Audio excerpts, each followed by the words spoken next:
Hey guys, welcome back to my channel. आज हामी चाहिँ NFA with Epsional transition को बारेमा कुराकानी गर्नेछौँ अथवा सिम्पली तपाईहरुले Epsional NFA पनि भन्न सक्नुहुन्छ।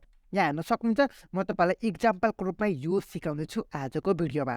र त्यो भन्दा पहिला हामीले चाहिँ डेफिनेसनहरु बुझ्ने छौं, डेफिनेसनहरु के कस्तो रहेछ, त्यसपछि बल्ल हामीले चाहिँ यो एक्जाम्पल सल्भ गर्ने छ।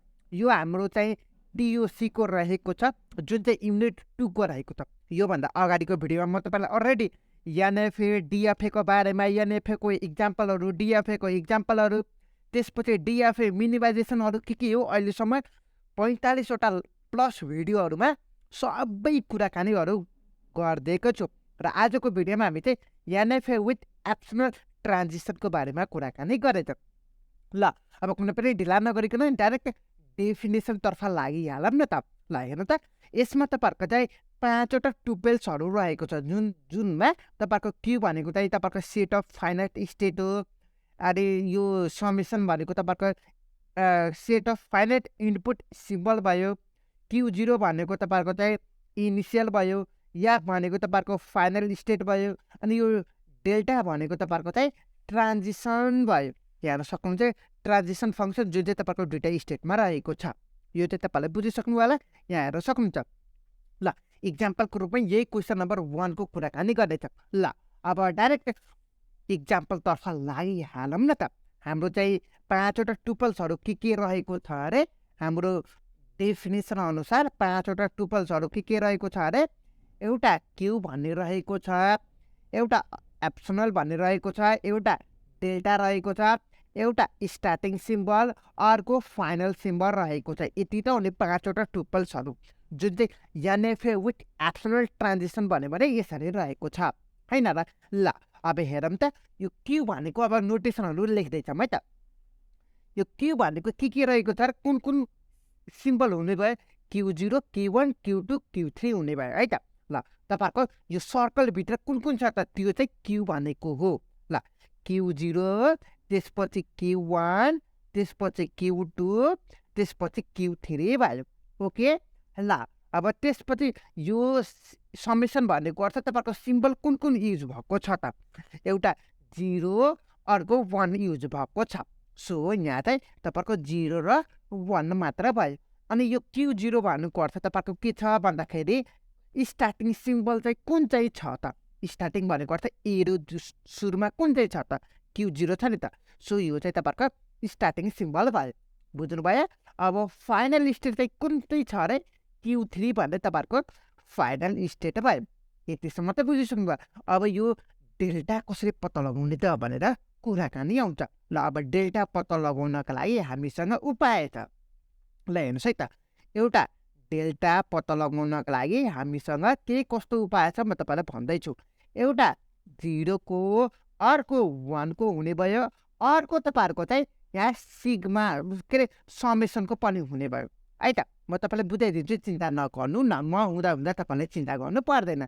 ल हेर्नु त, तपाईहरुको चाहिँ कताको यो डेल्टाको कन्डिसन तपाईहरुको दुईटा छ भनेर, एउटा स्टेट इन q एन्ड अर्को चाहिँ तपाईहरुको मेम्बर अफ समेसन युनियन इम्पिटी जुन चाहिँ सिग्मा छ, that is either an empty के रे इनपुट सिम्बल और सिम्बल तपाईहरुको इन्फिनिटी, सरी यो चाहिँ तपाईहरुको चाहिँ यस्तो सिम्बल के तपाईहरुको एप्सनल सिम्बल भनेको छ। ल अब यसमा के कस्तो रहेको त तपाईलाई लेख्दै छम है त। ल हेर्नुस् है, तपाईहरुको यो डेल्टामा चाहिँ तपाईहरुको स्टार्टिङ चाहिँ q0 छ, स्टार्टिङ भनेपछि एरो भइहाल्यो, त्यसपछि q1 छ, त्यसपछि q2 छ, त्यसपछि हाम्रो q3 रहेको छ।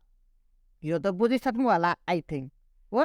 ल अब हेरौं त, अब डायग्राम हेरेर यो बनाउने छ। ल हेर्नुस् है त, q0 0 हुँदा कहाँ गएको छ, q0 0 हुँदा आफैमा आएको छ नि त।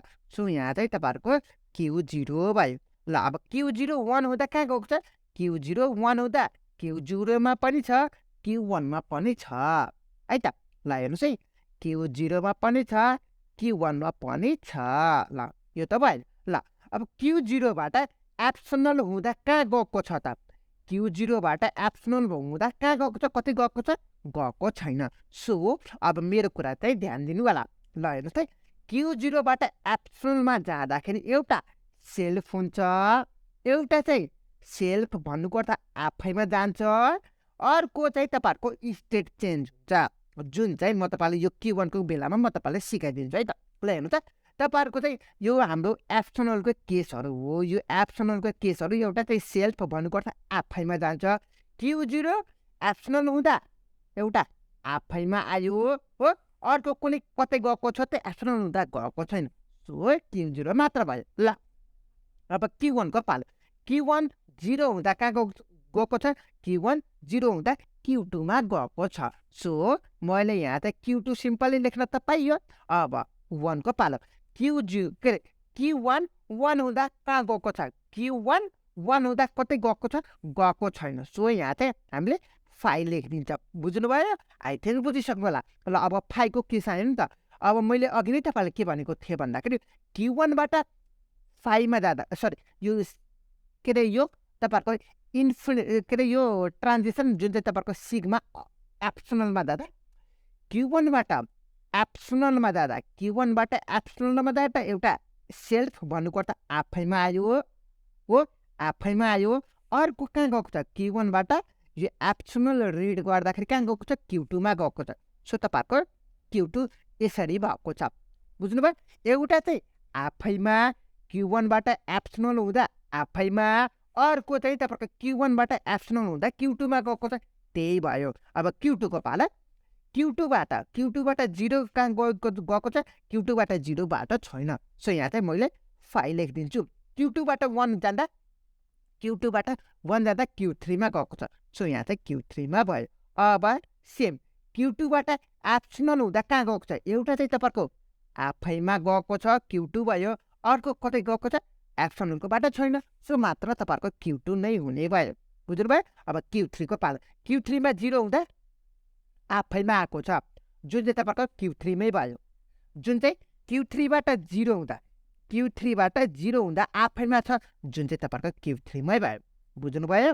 अब फेरि Q3 बाट 1 हुँदा Q3 बाट 1 हुँदा पनि आफैमा छ, सो यहाँ पनि यो Q3 बाट 1 हुँदा पनि आफैमा छैन त, Q3 बाट 0 हुँदा आफैमा, Q3 बाट 1 हुँदा पनि आफैमा, सो यो दुईटा त सेम भयो। अब हेर्नु त, Q3 बाट एप्सिलल रिड गर्दा मैले के भनेको थिएँ, एउटा सेल्फ हुन्छ, जुन चाहिँ तपाईहरुको Q3 नै भयो। म तपाईलाई के भनेको थिएँ भन्दाखेरि Q3 बाट एप्सिलल रिड गर्दाखेरि एउटा चाहिँ तपाईहरुको सेल्फ हुन्छ, अर्को चाहिँ तपाईहरुको के रे यो एप्सिललको बाटो छ भने त्यसको हुन्छ, जुन चाहिँ तपाईहरुको यहाँ एप्सिलल कतै गएको छ त, Q3 बाट एप्सिलल कतै गएको छ, गएको छैन, सो तपाईहरुको Q3 मात्र हुने भयो। ल हेर्नु त, यो Q1 को केसमा चाहिँ तपाईहरुको Q1 र Q2 कसरी आयो भन्दाखेरि Q1 बाट एप्सिलल हुँदा एउटा आफैमा भयो, यो चाहिँ सेल्फको भयो हो, त्यसपछि Q1 बाट एप्सिलल, Q1 बाट एप्सिलल रिड गर्दाखेरि कहाँ गएको छ, Q2 मा गएको छ नि त, हो यो Q2 भएको छ। बुझ्नुभयो?